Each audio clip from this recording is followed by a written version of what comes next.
You're listening to episode 72 of Liz's Healthy Table.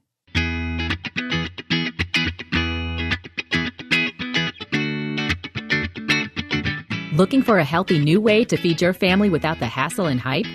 Welcome to Liz's Healthy Table, where your host, registered dietitian nutritionist Liz Weiss, serves up fresh and flavorful recipes with a tasty side of science, good nutrition, and fun. Are you and your family ready for some wholesome food that tastes great too? Don't change that dial. Your food adventure starts here. On this week's podcast, stocking up on good nutrition.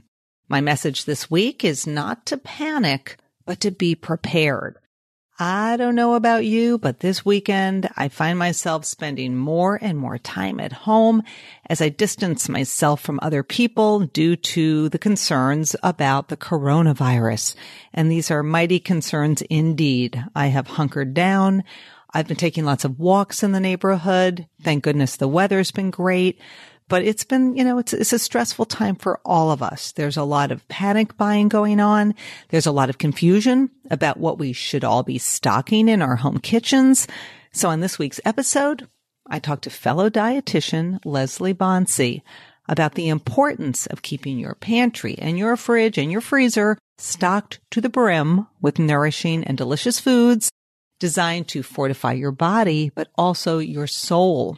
Now, whether you are laying low to reduce the spread of the virus, that's what most of us are doing now, or you are required to self-quarantine, or you're just not feeling well yourself, having healthy foods on hand that your family loves and that you can easily assemble can really help to carry you and all of us through this crisis. Leslie Bonci is the owner of Active Eating Advice. She's co-founder of Performance 365. She's a sports dietitian to the Kansas City Chiefs, and yeah, they won the Super Bowl. She is a mom and a grandmother, and she is a produce for better health, fruit and vegetable ambassador in action. I am an ambassador as well. So Leslie and I have that in common. In other words, we are both huge advocates for the power of fruits and vegetables. Leslie has also authored several books, and she writes for the U.S. News and World Report Eat Plus Run blog. She's a busy lady, and she is also one of the most clever, witty, and compassionate dietitians that I know. So together we will tell you what we have both stocked in our home kitchens, and we're going to share some easy meal ideas using what we have on hand. That's the key, right? We don't want to waste food. We want to use what we have. And so we've got lots of ideas. I am going to tell you about a peanut butter and chickpea soup recipe. It sounds strange, but oh my gosh, it is so good. It's made with veggie broth and bell pepper, garlic and onions, spices, canned tomato sauce, a can of chickpeas, peanut butter. These are all things I have in my kitchen right now. So I can't wait to tell you about it and for you to all try it. Leslie has all sorts of ideas. She's got, oh my gosh, ideas for lentils and tuna and crushed and stewed tomatoes. I mean, I could go on and on. I mean, she is like a pantry whiz. So get ready for some great ideas. And I will tell you too that if you are looking for recipes that you can make and then deliver to a friend or a family member or a neighbor in need, I have just done a recipe roundup on my blog with dozens of healthy recipe ideas for you guys, including everything from casseroles and soups to sheet pan dinners and all sorts of chili recipes. And I've gathered these recipes from other dietitians, so they are guaranteed to be hearty and nourishing. Okay, so what else? Oh, there's a lot of talk out there about, of course, how to prevent the virus and then ways to keep our bodies fortified and strong if we do get sick. So Leslie and I will be addressing those things as well. We're going to talk about food safety. We're going to talk about the power of produce. So we just have a lot of really great science-based advice for you guys. So no hype, no misinformation. This is like all based on like the real deal, ways to keep all of us healthy and strong. Liz's Healthy Table is brought to you by my friends at superhealthykids.com, your one-stop shop for recipes, meal plans, cooking videos, and tips for feeding kids of all ages. be sure to check them out for pantry recipes and so much more. So now's the time for all of us to stick together, to share ideas with each other, and to support those in need. So I really hope you enjoy this show. Hey, Leslie, welcome to the podcast. Liz, I am delighted to be here and so excited to talk about this topic that we all control what it is we can in these uncertain times. Yeah. And so we're going to kind of allay fears. We're going to give people credible information today to keep them feeling strong, to keep them cooking, to keep them nourishing their families. But before we get into so much important information, I just wanted you to take a few minutes and just tell everybody a little bit about yourself. And don't forget to mention the Super Bowl ring that you're wearing. So take it away, Leslie. Thank you, Liz. Yes, my name is Leslie Bonci. I am a registered dietitian and board-certified specialist in sport dietetics. I live in Pittsburgh, Pennsylvania. My company is Active Eating Advice by Leslie. I do work with the 2020 Super Bowl champ, Kansas City Chiefs, which has been incredibly exciting. But I also see real people, and this is my goal of keeping it real, getting rid of the food fear, and just encouraging everybody to have a seat around the table. Okay, you've got kids, you've got grandkids. And I need to hear a little bit more about the Super Bowl ring. Come on now. Well, you know what we will see is, September is when they award them. And I am certainly hoping. It's been nice to be part of the pit crew to allow them to achieve the pinnacle of success here is winning that Super Bowl. So I'm hoping there's a little bling in my future. Okay. Tell me about your kids and your grandkids. We have two boys. Our older son lives in Exeter, New Hampshire, and he is a radiologist, a lovely wife who is a dentist, and most importantly, father of Joshua and Ben, the apples of our eyes. And our younger son, Kerry, and his lovely wife, Marie, are both physical therapists. They live in Frederick, Maryland, and the father of Maya Christine, the little princess who is my mini me. So it is awesome. Okay. So everybody in your family, it sounds like, is kind of in the healthcare arena, right? It's kind of nice, right? Like on Survivor, when I'm on an island, can I go with you guys? Yes, absolutely. We did that purposely, is making sure that everybody had a role to play should the next world war come, or, what we're dealing with right now. My husband is an architect, but that's okay. He's wonderful in the kitchen. So see, everybody has a role. Okay. He can build the huts for us. So we're going to be okay. So we don't want to make light, obviously, of what our country and our world, is going through right now. And people are obviously really worried. I personally have been really militant about washing my hands. I have not hoarded toilet paper. I'm just going to put it out there. I'm keeping it fair. I got a lot of canned beans, though, and I have a lot of frozen vegetables. But, it's like we're all in this together. But I thought we could just start by talking about those basic things. Again, we keep hearing from the CDC, washing your hands, not touching your face. And I know as a dietitian, we've always talked about washing your hands, singing happy birthday. So just give us that kind of dietitian bottom line, on hand washing. Absolutely. So, hashtag quarantine is a new clean. So what is it that we can do? And I always say this, I said this to my kids when they were growing up, is when you wash your hand, there are two elements. One is running water and the other is soap. This is not an either or. It is both of those. And you're really looking at making sure that you scrub your hands 20 seconds. My favorite thing lately is singing the Gloria Gaynor chorus, I Will Survive. And there we are. We're getting a little activity while we are cleaning our hands with soap under running water, rinsing them well, drying them off well. We need to be doing this all the time, and especially when we are in the kitchen. Mm-hmm. Oh, yeah, especially when we're in the kitchen, which kind of takes me into, let's talk about food safety just for a little bit, because I think people, and after food safety, we're going to talk pantry. We got a lot to talk about, but the food safety piece to me is so important. And I just saw the other day from the Food Marketing Institute, they sent this quote out, which to me kind of says it all. It says, coronavirus is a respiratory virus. It is not considered to be a foodborne illness by the CDC or the FDA, but similar actions to prevent foodborne illness can be taken to minimize the risk of contracting coronavirus. So what's that saying to all of us then? It's not like salmonella at all, but we still want to have good food safety practices in the kitchen. Absolutely, we do. And when I talk to people about eating clean, this is really what I mean, is that you are making sure that you're keeping hot foods hot, that you're keeping cold foods cold, that you are using a thermometer to ensure that your foods are at the proper temperature, that you are separating broth from cooked foods, that it is divide and conquer. So right now, when people might be making big pots of soup or stew or chili or whatever, is you don't put the entire vat on the shelf in the refrigerator. You've got to divide it out so that it cools well. Those are things we should be doing 365 days a year, but absolutely now make sure that you are being clean in your home. That's right. That's right. And what about, let's say, fruits and veggies, right? And it's interesting. I went to the Stop and Shop the other day, and a lot of fruits and veggies were not on the shelf, which is good. I'm glad people are buying fruits and veggies. But how should we clean them, wash them? There's a lot of misinformation out there about how to handle fresh produce.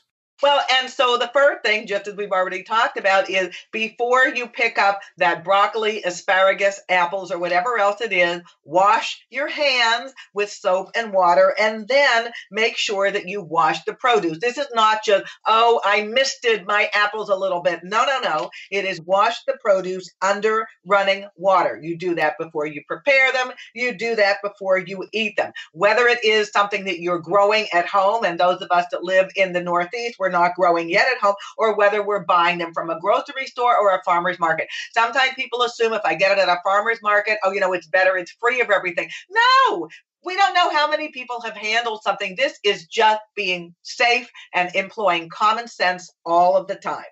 And when you wash it, do you need to use soap or special products, or is it just water?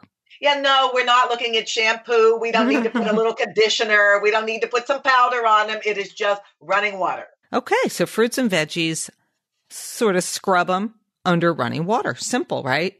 Yeah, the other day, Tim, my husband, went to grab, I bought a whole big thing of the clementines, and he went to grab one. I'm like, wash it first. It's just this constant mindset. And then the other day too, he was at the kitchen table. He kind of, blew his nose, whatever, not to be gross. And then he goes to grab Purell. I'm like, dude, that Purell is when we're out and about. Like, go use soap and water at the sink, please. Because the Purell, you can't find it in the stores now. So the little Purells that we have, I feel like it's liquid gold. Don't waste it. That's exactly right. As we have tap water, we have soap that is there that is available, and it's actually doing a better job for most of us than it is worrying about the Purell. Mm-hmm. So later in the podcast, I was going to talk about, and I want to talk about it now. I'm just going to shift things around a little bit, but I have a recipe roundup on my blog because I heard from one of my listeners who said, I am making a meal for my neighbor who's in need. And when we're delivering meals to people who are sick or who are stuck home, or maybe they are elderly and they can't get out right now because of what's going on, you think, okay, I'm going to make a meal and bring it over. But the first thing you have to do is employ the best food safety practices in your own kitchen before you make that wonderful meal to bring to your neighbor, right? So that's number one. Absolutely. And, this is the gift that keeps on giving. We don't want to be giving something we're not supposed to right now. So yes, you want to nourish and nurture, but as much care as you would take for yourself is that same amount of care that it would be for anybody else in terms of how it is that you prepare it and how it is that you transport it to that individual. And I would say even above and beyond that, making sure that they know if they need to heat it up, if it needs to go into the refrigerator right away. I do this with my elderly mother all the time, is I take it over there and then I make sure that all of the proper food safety techniques are in place so that it's not going to be a problem for her. Right. And, in the roundup, and people, I'll put a link in the show notes. It was interesting when I put out this message to my fellow dietitian bloggers, food bloggers. I said, give me your best, healthiest recipe that you would make for a neighbor or someone in need. And I got a lot of chili. So I got a lot of bean chilies and beef chilies. I got a lot of soups. I got this beef and barley soup from our friend Toby Amador. Every kind of, chili imaginable, from vegan to, meat-based. I got, just looking at my list here, I got this lemony chicken and orzo soup. So that's pasta from Whitney at Sweet Cayenne. Great blog. I got spiced roasted butternut squash soup from Cara at the Foodie Dietitian. She's another Boston-based dietitian. So there were so many great meals, that that dietitians say, yeah, this is something you can make based on kind of what's in your pantry, right? Because we all are stocking up now. I'm curious though, Leslie, if you're cooking for your mom or you're cooking for a neighbor in need, what would you make? What's kind of your go-to recipe? You know what? We are big cannellini bean and lentil bean users in our house. So we have a soup that we make a lot that is lentils with mushrooms and canned roasted tomatoes and some spices in there. And sometimes we'll add in a little bit of orzo or a little bit of rice, depending upon what's there. It is one-stop shopping. But the same thing here is I'm going to make a lot of it, but then I'm going to divide it down into smaller containers. And also because if I'm giving it to mom, then I'll just leave the big thing in the refrigerator for 2 weeks. No. So this way it makes it easier that she can have the amount she needs, but then she also has some meals for a future time because they're in the freezer, and it takes the worry out of my head that something's going to happen. Yeah. And I like this too. If you are making chili or soup, give your neighbor maybe 2 to 4 portions worth, but then divide it into some of these plastic containers and label it, what's in it, the date, and then they freeze it. And then a few weeks go by and then they can pull it out. I just made a recipe yesterday. It was interesting. It's a recipe that I used to make for my kids when they were younger. It's a peanut butter and chickpea soup. And I know it sounds weird, but it is so awesome. And it's on my blog, but basically you just saute up some bell pepper, which is one of those sort of hearty veggies. And we'll get into that when we start talking pantry, but you saute up onion and bell pepper and garlic. And then you add vegetable broth and you add all these spices like cinnamon and chili powder and turmeric and cumin and curry, and you let all those flavors kind of meld. Oh, you add a can of tomato sauce. And then once those flavors meld, give it like 10, 15 minutes. You add peanut butter, you add chickpeas, and you add cooked rice and brown rice. And then you have this it's an interesting it's like an African peanut butter soup. It is so good. It's vegan if you're a vegan. It's gluten-free if you're gluten-free. And it's one of those recipes. It makes like 9 cups, right? So you can portion it out and freeze it. And then you have it in the weeks to come. It's so nourishing. It sounds absolutely delicious. And certainly now when we want people to be more plant-focused anyways, what a fabulous, fabulous recipe to have. It also sounds very, very easy and also versatile. So if somebody wanted to add something to it, like adding a little bit of a rotisserie chicken, yes, they could, or they could certainly eat it as it is and have it be vegan. I actually like the addition of rotisserie chicken to that. Thank you for that idea. You know what else would be good in there? Some cauliflower, little cauliflower florets that you kind of cook up and let bubble up with the soup.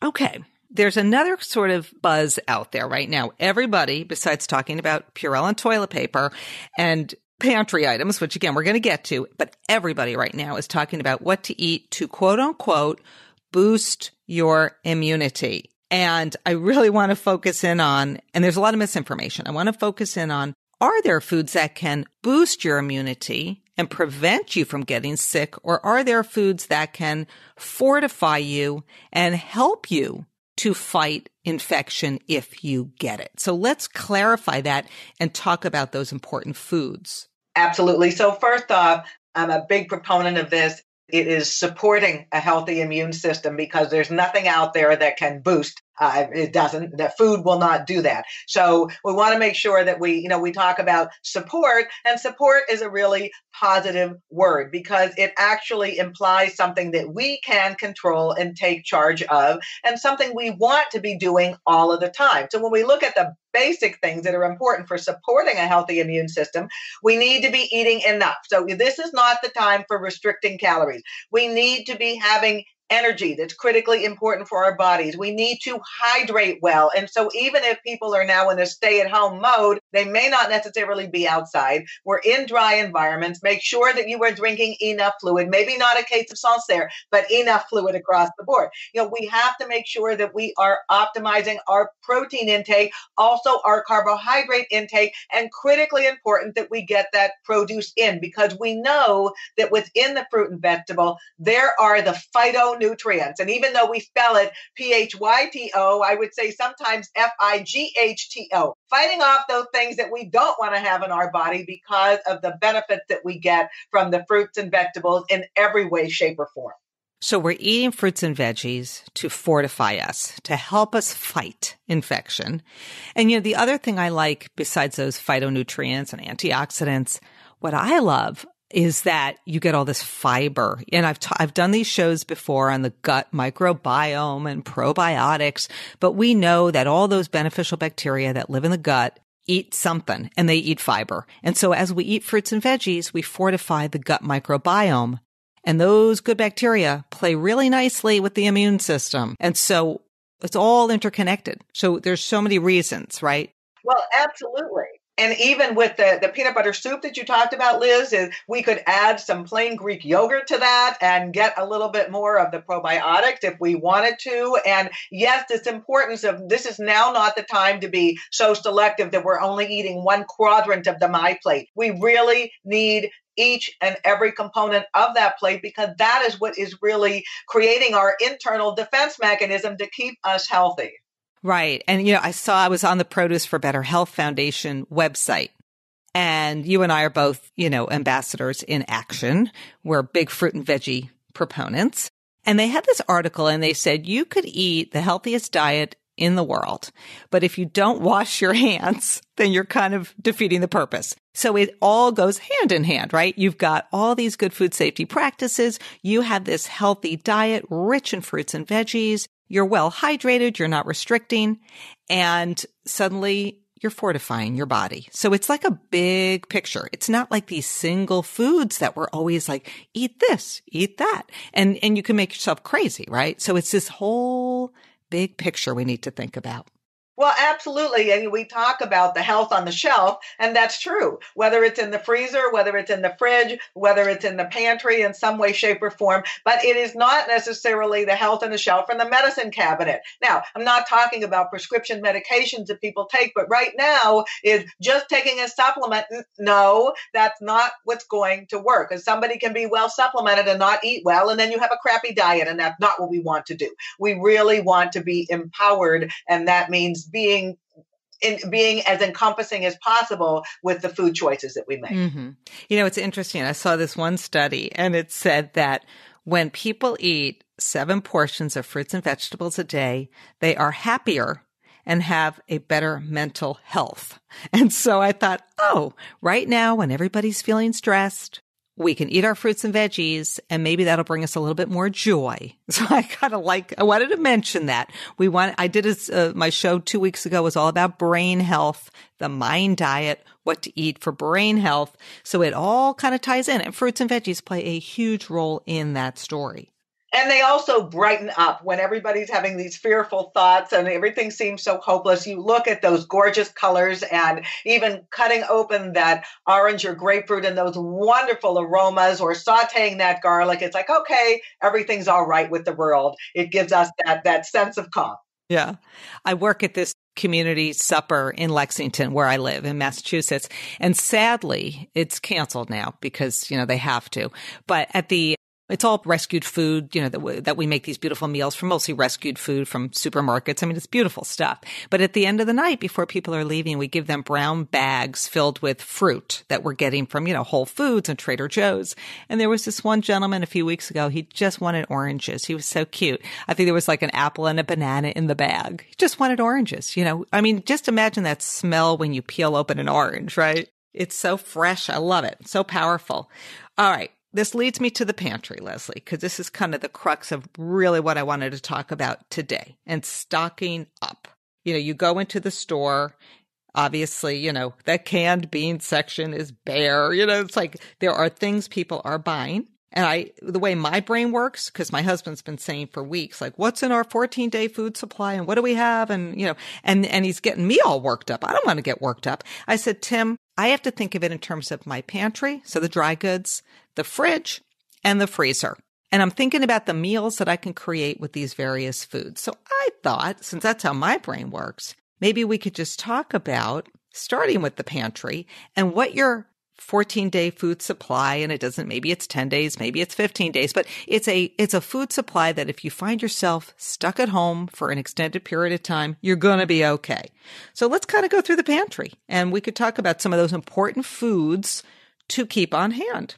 So I'll just start with the canned fruits and vegetables, right? Like canned pumpkin puree.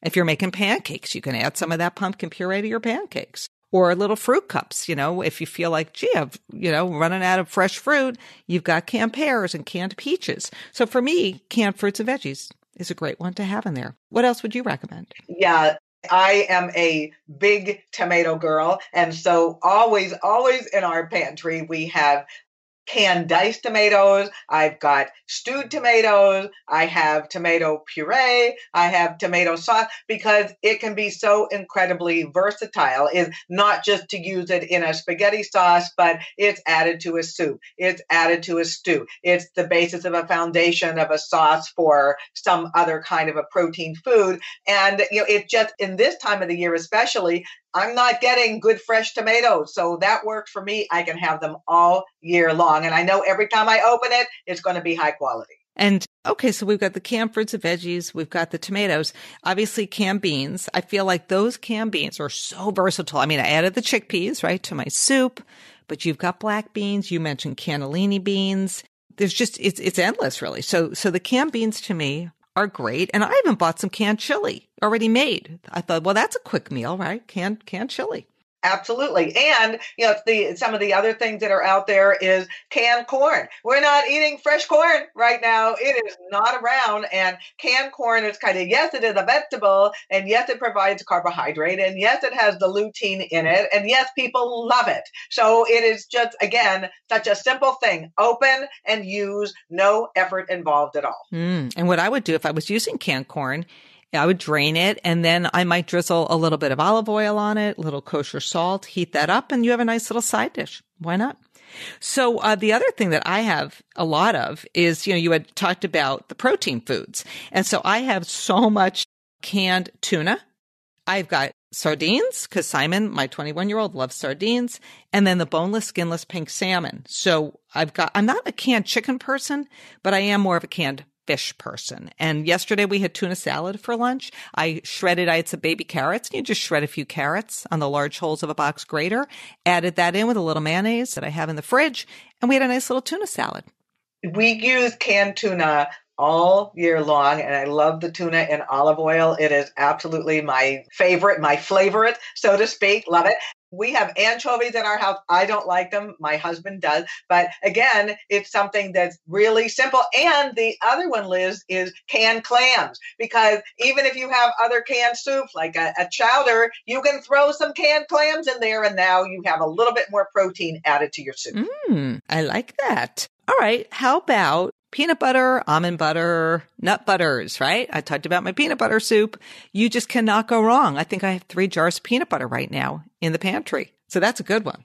Yes, any kind of nut butter. Now, first of all, it's a standalone, so that's great, or kind of on the spoon. It's my favorite way. But it is the add into whatever it is you want to add it to. So why not into an oatmeal, to give you some good healthy fats and also give you some protein as well, or into a smoothie, or certainly in the soup or into a sauce. So very quickly, if somebody says, I have some noodles, what am I going to do with the noodles? Well, if you have the noodles, and then if you have some peanut butter soy sauce, there you are, kind of making that Asian noodle quite simply, and it tastes delicious. And you don't have to go out to get it, because most of us typically have the peanut butter and usually some soy sauce in our home too.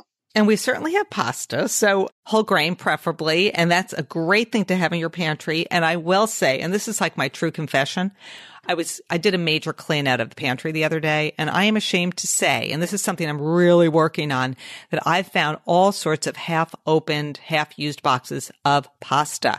And I thought, wait a second, I keep buying more and more pasta, and then shoved in the back for like 4 years, are these half-open boxes. And so I ended up composting a bunch of the pasta, because you can compost that I hadn't eaten in several years, and really organized my pantry. Because what I feel right now is that we're running the risk of a lot of food waste if we're not careful, right? So we want to make sure we take stock of what's in our pantry before we start loading it with more stuff, right? Well, that's exactly right. This idea of buy what you need, don't exceed. And also, right now, when many of us feel like we are more in our home, perfect opportunity because most of the time we're too busy to think about it. This is the perfect time to take inventory, to continue that idea of clean, to cleaning house, so to speak. What do you have? What's been there too long? What do you want to get rid of so you're not over purchasing when you do venture out to the grocery store? Right, right. We definitely do not want to start wasting. Like right now, I think it's a great time to adopt new habits of repurposing leftovers, repurposing scraps of leftover bits and bobs of your food. So really being mindful of that food waste sustainability story. All right, I'm moving down my list and we've got the whole grains. So we've got whole wheat pasta, rice, we've got quinoa, right? So all those simple to cook grains right there for you. And then let's not forget about chicken broth and vegetable broth, because that's the foundation for all of these chilies and soups we're talking about. Absolutely. And we do a lot of beans and greens or some of the other soups. And if you have a broth available, whether it is a chicken broth, a beef broth, a vegetable broth, there it is. And it's not that you can't do that from scratch, but sometimes you don't want to. So they keep for extended periods of time to have those boxes or cans of broth available. It's so easy. And some of the little bouillon, I tend to go with like the all natural bouillon just because, I get them at Trader Joe's and sometimes they even come like in a little squeezy tube. So you've got the basis, for all those broths, and that's going to add some nice flavor to your soups and your chilies. Obviously, extra virgin olive oil, whatever your favorite cooking oil is. And then the shelf-stable milk. I went out looking for it the other day. I could only find like almond milk and oat milk. I couldn't find the shelf-stable cow's milk. It was totally sold out. But we've got now almond milk. I made pancakes this morning. I opened up one of our almond milks. It's in the fridge now. So those are really great to keep in the pantry. They are, but the other thing that sometimes people forget about is that evaporated milk, which has been around for a long time. People are looking more for the little cartons, but look for the cans because the evaporated milk is still around and available. I've used that oftentimes for a quiche. It works very, very well to give that creaminess. Or the other thing is even a powdered milk. That's something that I'll use very often if I want to add a little bit of protein. It keeps for extended periods of time. You can add that into the peanut butter, make your own energy bars, add it into the oatmeal. Incredibly simple. And that one is typically easier to find right now. Yeah. And I couldn't find that though, by the way. that was like, that was first to go. And that leads me to the last pantry item on my list, which I forgot to mention. We talked about nut butters. I will say nuts, although I do keep my nuts in the freezer or the fridge. They last longer. But the cereal, breakfast cereal, you mentioned oatmeal. And, my husband, Tim, has got to start the day with Raisin Bran. So you better believe I have a few boxes of that right now. Yes. And, certainly any ready to eat cereals, because that is a meal just ready to happen. It's also a comforting food. People like it. It provides that crunch when people are feeling nervous. We use that cereal, combine them all, even those little bits we talked about in the bottom of the bag is you can put that into a smoothie. You can use that as a coating for something. So yes, keeping some cereals around. Absolutely. It's a feel-good food. Yeah, you can make a smoothie bowl and then just top it with cereal and eat it with a spoon. Dried fruit, I didn't want to forget about that. But also, you mentioned comfort food. And I know for families like mac and cheese might be comforting, go for the whole grain if you can find it, or the chilies, different comfort foods that some people just want to have. You don't want to forget about that. And you certainly want to make sure whatever's in your pantry is food your kids and your family loves. You're not suddenly going to start trying all sorts of crazy new foods and get pushback. You want to go for those surefire wins at the table. Absolutely. And even if you're trying to feel like you're healthing it up a little bit while keeping the familiar tone to what you do. So that's another reason for using the bean. I love the idea of pureeing beans and putting those into the spaghetti sauce. That's adding some value added, but the taste is exactly the same to do something like that. Or even pureeing some of those beans and mixing them with the canned pumpkin and adding in some peanut butter. So a little bit different variation on a take of the peanut soup. Is there's lots of options out there of what we can do to fortify that food item, but still have the tone of familiar reigning strong. Right, right. Hey, what's your take on jerky, like beef jerky and turkey jerky? There's even vegan jerkies. Yeah, or the leaf jerky. Yeah. So the idea of this, I mean, my athletes love it because it is protein on the go. I love it for them because it's food safety. I'm not going to be thrilled with them carrying around a chicken leg in their bag all day long. I don't think so. But when it's a dried meat, that's easy. It's portable. It gives a different flavor. So it's more savory than something sweet all the time. It has the chew factor associated with it. And they're all extremely lean. I was going to I bought walnuts. I bought dried apricots. I've got tons of cereal. I was going to just do some homemade trail mixes, and just have that for snack time because I think we tend to, snack on the same thing over and over and over. So it'd be good to kind of shake that up, right? Just to have some more interesting snacks, right? Yeah. And I will tell you, some of the companies out there that have gotten very, very creative now with their jerkies of putting a very, very small pieces of jerky into the trail mix. So, if it's something like a chicken with a walnut apricot, that actually could be a very, very good combination. It provides the chew factor as well. Oh, I like that. I never thought about adding little bits of jerky into your trail mix. I love that. Yay. All right, let's move on to the fridge because, I know everybody's been sort of obsessing on the pantry, but there's so many good staples that you can put in your refrigerator. So because I have Simon home, because he goes to University of Vermont and like all these colleges now, they're going to be, doing distance learning. He is a big egg guy. So I just bought 24 eggs. So those are in my fridge right now.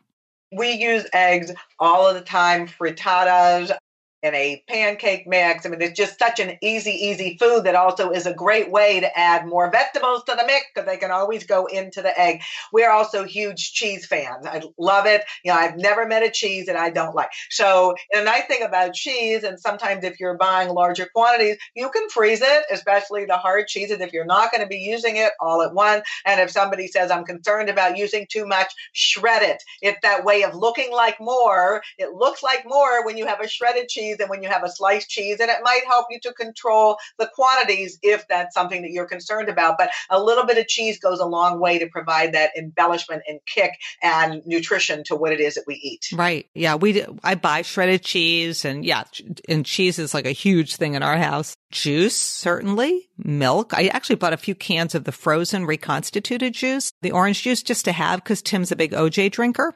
So I thought, why not? And then we love to make smoothies. So, we will have plenty of juice in the house now. And the nice thing about juice and even the frozen is, to reconstitute it and make a pitcher of juice, or even just to use a little bit of it if you want to add that for a flavoring, like, a little bit of an orange juice concentrate added to a vanilla yogurt can be absolutely delicious to do something like that. So different uses for those juices. I like that. What are some hearty fruits, Leslie, and then some hearty veggies that we should have on hand? I mentioned before the bell peppers, which will last quite a while in the fridge, but what are some of your favorite hearty fruits and veggies so we can have all that fresh for a while? Yeah, I'm a big pear girl. I love them.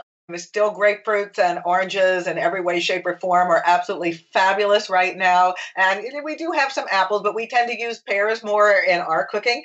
We also are big beet fans in our house. So beets also tend to last for a while and so incredibly versatile. We use them as they are raw with a little bit of greens and a little bit of grapefruit with a little extra virgin olive oil. It's an absolutely fabulous salad, or cooked and added to roasted vegetables, that beautiful purple color. And certainly let's not forget about the cabbage family vegetables, be they broccoli, cauliflower, Brussels sprouts, etc. If you buy them, they're going to last for a while. And again, if they are roasted, if we're going to puree them, if we're going to slice them finely and add them into an omelet, lots of ways we can use them. And even cabbage. Like, if you ever had a cabbage, you can slice it real thin, add it to salads, sweet potato squash. So I have butternut acorn squash. I have a few of those. I bought a bunch of sweet potatoes. And the other night I roasted a sweet potato. Then I took it out and the next day I sliced it up and then I put it in a pan with a little bit of olive oil. And I just made these little sort of hash brown rounds, if you will, with the sweet potatoes. And then I cooked up an egg and then I had some avocado and it was like this really great breakfast. And I thought, wow, I'm starting my day with all the good fiber and nutrients from those sweet potatoes and the avocado and the eggs. And of course, eggs have choline, which is good for brain health. So those hearty, winter veggies right now are everywhere. Potatoes, you could absolutely stock up on those. Well, and even we're looking at a white potato. This is a comfort food for a lot of people. We like them. We like the way that we can make them. We can mash them. We can bake them. People that have the air fryers are doing the fried potatoes, but a potato itself can also be the base for, let's put that canned chili on top of it. And 1, 2, 3, there's your meal with low effort, but it also is something that fills you up and warms you up and makes you feel a little better. Oh, I love that. So you bake your potatoes, slice them in half, and then each half gets topped with some canned chili, but also some of that shredded cheese that you have in the house. And there is your dinner. And it was so easy, and it's different, right? You're kind of shaking things up. Oh, onion and garlic. Let's not forget, we're all cooking more now. So we want to make sure that we have those flavor enhancers, plenty of onions and garlic, and those are going to last a long time too. And they do, and those aromatic, if nothing else, just the idea of chopping a little onion or garlic and a little olive oil, and there it is on the stove, and all of a sudden everybody feels better as a result. And the other thing about this is I think people have this nervous energy, the idea of active kitchen. You're doing something with your hands. You're getting some of that nervousness out, and you're being productive at the same time. Of course, after you've washed your hands. Of course. And then there are our baker friends, people who love to bake. So I know that those home bakers are stocking up on lots of butter right now. So, and flour, all the things that you need when you're, say, making homemade cookies or banana bread or, whatever. So exactly. And that's also certainly a very easy way of incorporating a little bit more produce in, right? I mean, we can add that pumpkin into the muffin mix. We can mash that banana in there. What about zucchini or carrots added to those baked goods? So yes, you're still baking and you're nourishing and nurturing your family, but you're also having a little give back as well. Right. And carrots, again, another veggie. You buy a pound or two of carrots, and then, you can peel them and shred them and add them to just about anything, right? Those carrot cakes and things like that. So the fridge is stocked, right? The pantry is stocked. And I don't want people to forget about the freezer. Like right now, my freezer is so full because I went out and bought veggie burgers and salmon burgers. I've got ground meat, ground beef. So I've got all these things in there, these good protein foods that are going to provide us with some quick dinners. But what else should we have in our freezer? Yeah. So even looking at things like shrimp, baby shrimp are very, very easy to use. Another one that works really well is edamame. We have them all the time, and that's simple. And even with tofu, I happen to like to freeze it because I like the texture of it better when I'm going to use it for a recipe if I freeze it first. So, and people are buying veggie burgers, but even the crumbles, if you don't necessarily want it in a burger form, you still have something that's incredibly easy to use and add to whatever it is you're making. And let's not forget about frozen fruits and vegetables. Not only at this time when people are stay at home more, but in general, especially on the not want to have waste. The nice thing about a frozen fruit and vegetable is you use what you need, you seal it up, and you put it back in the freezer so you don't have that throwaway excess. Yeah, this morning when I made pancakes, I added some frozen wild blueberries. I've stocked up on frozen broccoli. So I have a recipe, and again, I'll give this in the show notes, but it is I call it creamy broccoli soup makeover. And it's made with frozen broccoli and those canned cannellini beans, veggie broth, or you could use chicken broth. And it's creamy, quote unquote, from the beans. So it's so hearty, a little shredded cheese on top. It's so hearty and so comforting. And it's really based on what's in your pantry. So that's another one of those quick meals. You could even have frozen spinach. You could have frozen peas, corn. You mentioned the edamame, so frozen mixed veggies. These are so many great things. The frozen fruit for smoothies. I have so much of that in my freezer right now, and I feel really excited about that. And I even have some like frozen bananas. When you get those ripe bananas, I mashed up half of a banana that I had in the freezer, then added those to the pancakes this morning. I mean, and this is sometimes we just forget about the freezer, but that truly can be the treasure chest when we're looking at optimizing what we eat. And we already have it there, which is value added. You don't have to go out and expose yourself to anybody else out there. You know what I always get at Trader Joe's that I love? It's these frozen little cubes of their garlic or ginger. They even do cilantro.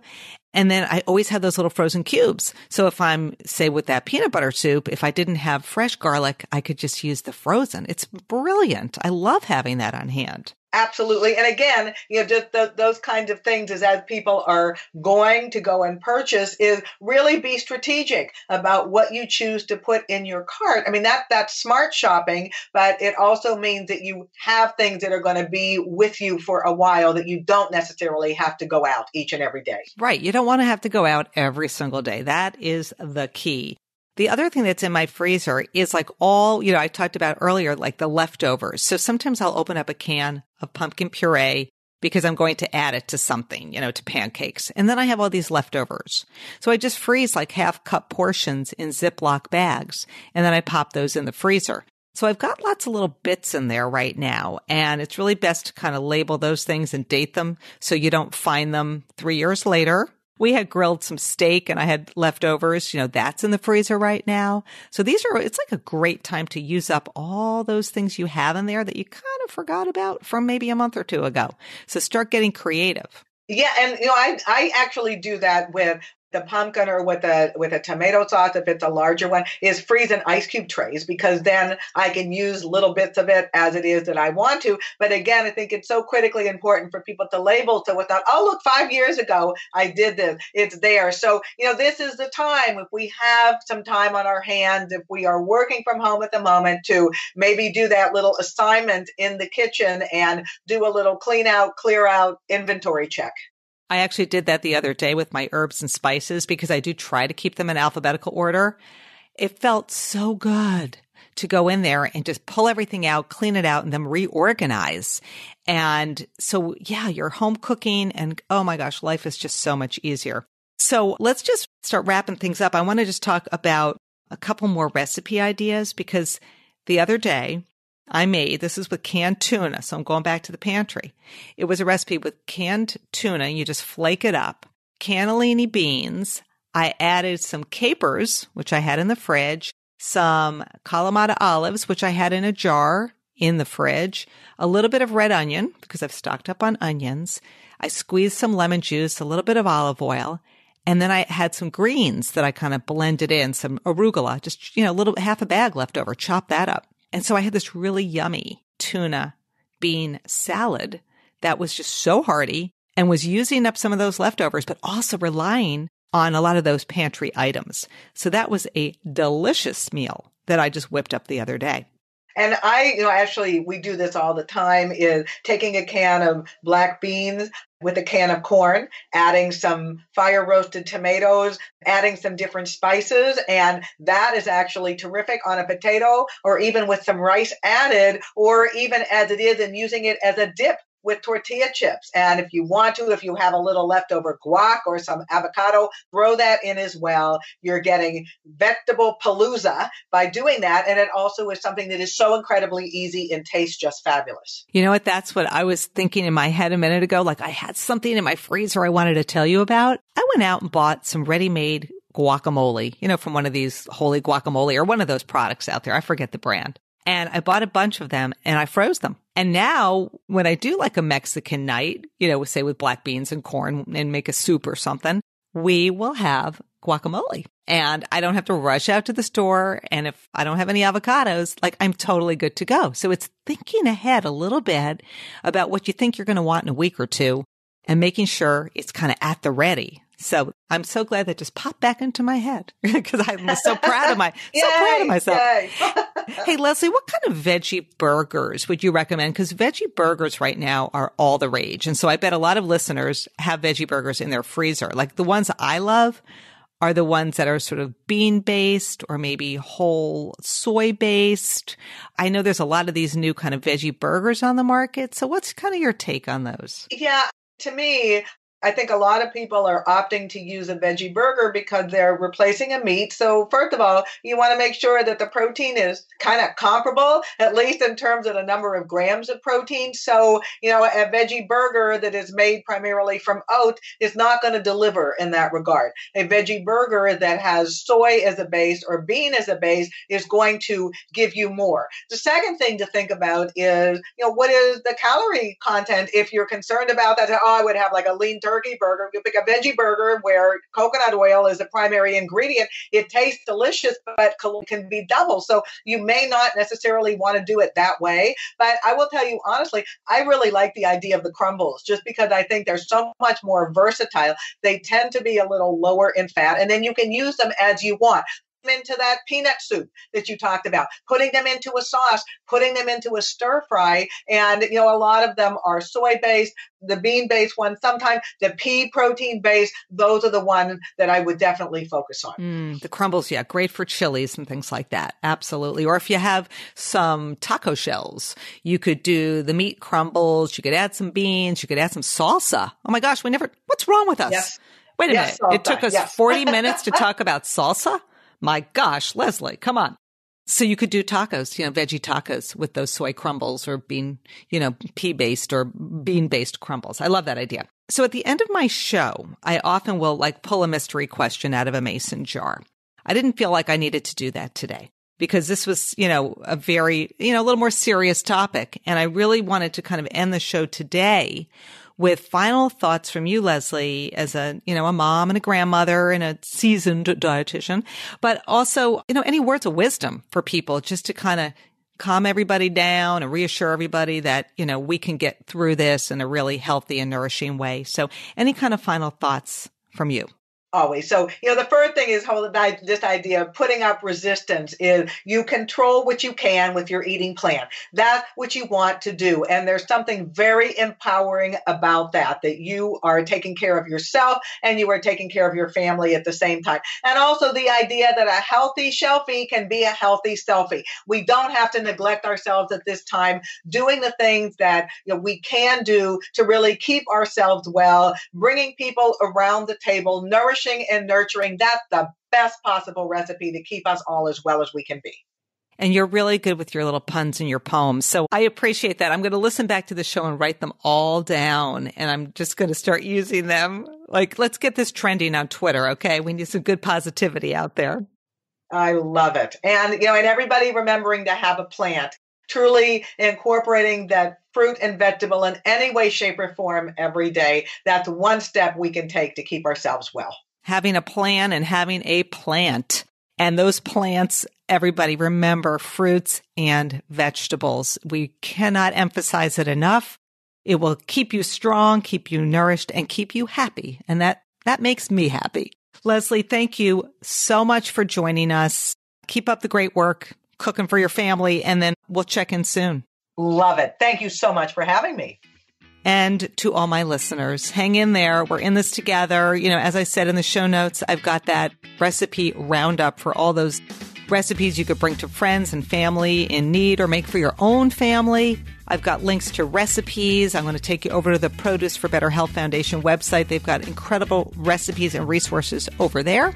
If you love the show, post a review on iTunes or Stitcher Radio, wherever you get your podcasts. And as always, stay in touch. We're all in this together. And thanks for listening to Liz's Healthy Table.